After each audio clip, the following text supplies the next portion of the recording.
আসসালামু আলাইকুম, সবাইকে কুকিং বার বাই আয়েশায় স্বাগতম।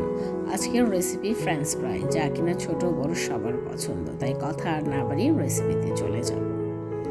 এখানে আমি হাফ কেজি আলু কেটে নিয়েছি।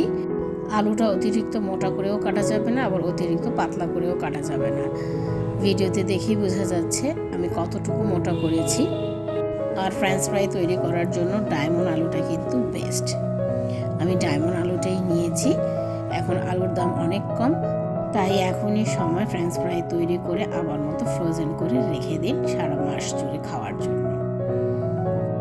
আর আমার ট্রিক্স ফলো করে যদি ফ্রেঞ্চ ফ্রাই তৈরি করেন তাহলে পারফেক্ট ফ্রেঞ্চ ফ্রাই তৈরি করতে পারবেন। চলুন দেখে নিই কীভাবে তৈরি করতে হবে। আমি আগে থেকেই চুলায় পানি বসিয়ে রেখেছিলাম, পানিতে বলক চলে এসেছে। এখন পরিমাণ মতো লবণ দিয়ে দিলাম। এখন যে আলুগুলো কেটে রেখেছিলাম সে আলুগুলো দিয়ে দিচ্ছি।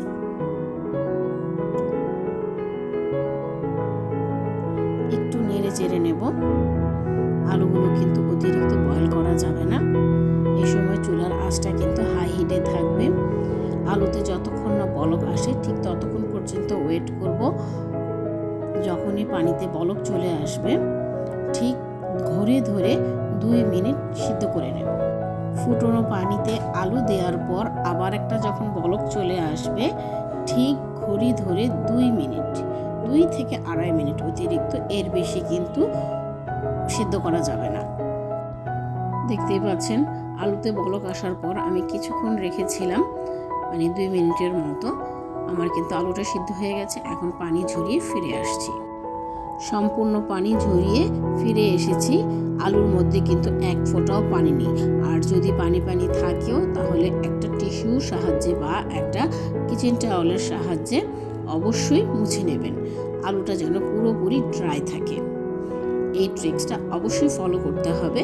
এই ট্রিক্সটা ফলো করলে আপনার ফ্রেঞ্চ ফ্রাই হবে একেবারে মুচমুচে।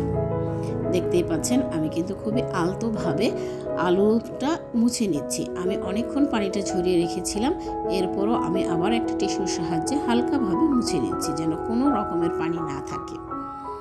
এমনকি এই আলুগুলো যে বাটিতে নেওয়া হবে সেই বাটিটাও ভালো করে চেক করে নেবেন যেন কোনো রকমের পানি নিচে লেগে না থাকে। এখন এক এক করে মশলাগুলো দিয়ে দিচ্ছি।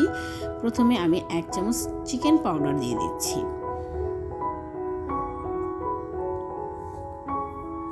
এরপর 1 চা চামচ গোলমরিচের গুঁড়ো। চেষ্টা করবেন সাদাটা দেওয়ার জন্য। আমার কাছে সাদাটা ছিল না, তাই আমি কালোটা ইউজ করেছি। এখন আমি আলতো হাতে এগুলো একটু মেখে নেব। চেষ্টা করবেন প্রত্যেকটা আলুর গায়ে যেন মশলাগুলো খুব ভালোভাবে মিক্সড হয়ে যায়। আমার কিন্তু মিক্সড করা হয়ে গেছে। এখন 2 থেকে 2.5 টেবিল চামচের মতো কর্নফ্লাওয়ার দিয়ে দিব।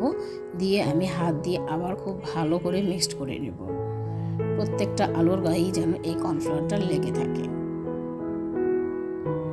দেখতেই পাচ্ছেন কিভাবে আমি হাত দিয়ে মেখে দিচ্ছি যেন প্রত্যেকটা আলুতে কর্নফ্লাওয়ারটা লেগে থাকে এবং খেতেও খুব ক্রিস্পি মনে হয়। দেখতে দেখতে আমার কিন্তু মাখা হয়ে গেছে। দেখতেই পাচ্ছেন প্রত্যেকটা আলুর মধ্যে কর্নফ্লাওয়ারটা খুব ভালোভাবে মিক্সড হয়ে গেছে এবং আলুটাও পুরোপুরি ড্রাই হয়ে গেছে। এখন ভাজার জন্য চলে যাব। আমি আগে থেকেই চুলায় কড়াইতে তেল বসিয়ে রেখেছিলাম। তেলটা কিন্তু প্রচুর গরম হতে হবে। তেলটা অতিরিক্ত গরম হওয়ার পরই আলুগুলো ছেড়ে দিতে হবে। সবগুলো আলু একসাথে ছাড়তে যাবেন না, এতে করে ভালোভাবে ক্রিস্পি হবে না। তেল অনুযায়ী অল্প অল্প করে ফ্রেঞ্চ ফ্রাইগুলো ভেজে নিতে হবে। দেখতেই পাচ্ছেন আমি কতটুকু আলু ছেড়েছি। আর চুলার আঁচটা অবশ্যই হাই হিটে থাকবে। খুবই ভালো করে নেড়ে চেড়ে ব্রাউন করে ভেজে নিতে হবে। অবশ্য ফ্রেঞ্চ ফ্রাই ভাজতে বেশিক্ষণ সময় লাগে না। যখনই দেখবেন তেলের উপরে এভাবে ভেসে উঠেছে তার মানে আলুগুলো কিন্তু হয়ে গেছে।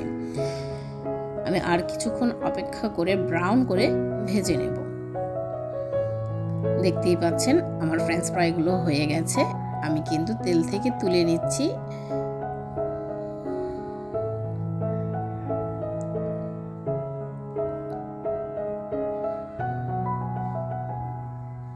সেম একইভাবে সবগুলো ফ্রেঞ্চ ফ্রাই ভেজে নেব। ফ্রেঞ্চ ফ্রাইগুলো আমার ভাজা হয়ে গেছে। দেখতেই পাচ্ছেন কতটা জোস কালার এসেছে। চেষ্টা করেছি খুবই সহজভাবে দেখানোর জন্য। যদি ভালো লেগে থাকে অবশ্যই লাইক, কমেন্ট ও শেয়ার করে দেবেন। আজ এই পর্যন্ত, আবার দেখা হবে নতুন কোনো রেসিপির সাথে। আল্লাহ হাফেজ।